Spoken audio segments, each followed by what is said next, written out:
الحكاية دي حكاية عن لعنة اتولدت من ظلم وبقت بتعيش وسط المقابر. في منطقة قديمة كان في ست طيبة اسمها مسارة، شغلتها تغسل الأموات وتجهزهم لرحلتهم الأخيرة. كل الناس بتحلف بأخلاقها إلا اللي قلوبهم سودا. في ليلة شتاء جالها طفل صغير مخنوق لسه فيه الروح. الناس اللي جابوه قالوا ده مات، خلصي شغلك. لكن الطفل فجأة فتح عينيه. الست اتخضت، صرخت الواد لسه حي، ودوه المستشفى. بس الخاطفين خافوا ينكشفوا واتهموها انها السبب في موته، وجروها ولعوا فيها جوه المقابر. ومن بعدها بقت بتظهر بعد المغرب في شكل ست لابسة اسود وجسمها محروق من الأطراف، وكل همها تاخد روح طفل تعوض بيه الروح اللي راحت ظلم. سليم شاب جامعي دماغه علمية، شاف كل الحواديت دي خرافات. أصحابه قالوله لو راجل امشي جنب المقابر بالليل. ضحك وقبل التحدي. الساعة كانت 12 بالليل والدنيا ساكتة إلا من صوت الريح. وسليم بدأ طريق من غير ما يبص وراه. سمع صوت طفل بيعيط.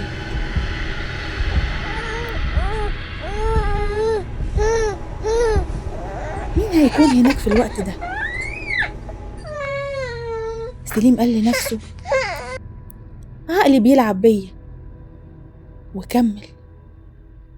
لكن فجأة الصوت وقف وبداله صوت ست قريب جدا من ودنه.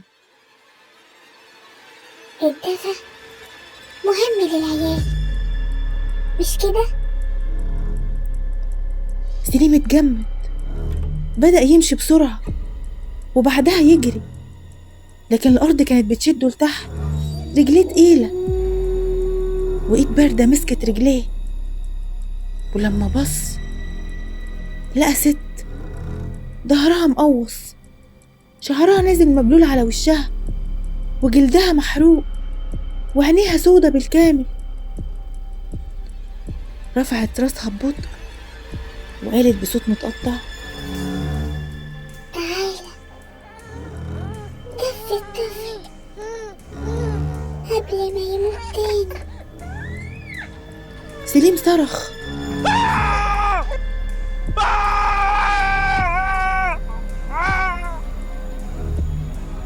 وقع وحاول يزحف بعيد، لكن التراب كان بيبلعه. تاني يوم أصحابه راحوا يدوروا عليه، لقوا تليفون مسجل آخر ثواني من حياته. صوت سليم أنا مش مكانه، سيبيني أرجوكي، أنا مش الطفل. لحد النهاردة اللي يعدي من هناك يسمع نفس صوته بينادي الحقوني. بس اللي يقرب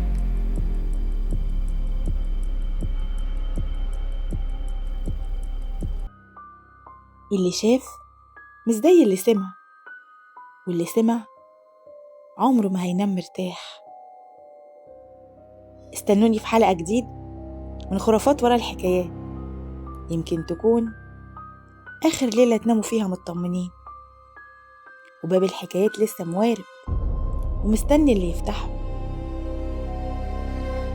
لو عجبتكم الحكاية ما تنسوش تعملوا لايك وتشتركوا في القناة وتفعلوا زر الجرس علشان توصل لكم كل حكاياتنا. استنوني في حكاية جديد